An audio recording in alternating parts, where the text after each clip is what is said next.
Hello, my name is Barbara Jackson and I live in Baltimore, Maryland. I am looking for my father, whose name is Russell Purnell Nelson. I know nothing much about my dad, only that he and my mother were childhood sweethearts, and out of that romance I was the result. The way I understand it, when his family found out that my mom was pregnant, they shipped him off to North Carolina. To my knowledge, she never saw him again. I don't even know if he knows that I exist.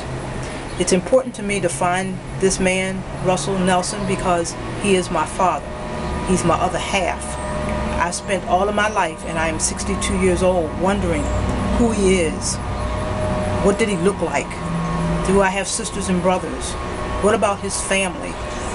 Would he have wanted me if he had known about me? It's just real important to me to be able to connect.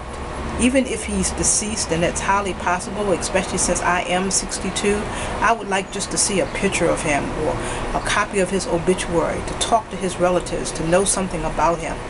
It's a piece of me that's missing, and I want so much to be able to get that piece back, or to at least reconnect with it, or connect with it, because there's no reconnection because there was never a connection in the first place. I tried a couple times. I was always hesitant. I didn't want to open up old wounds for my mother. I didn't want to make her hurt.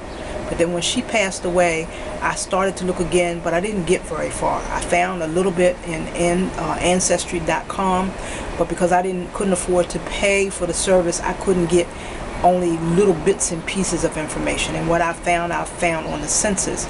I found out that Russell was possibly one of 12 or 13 children.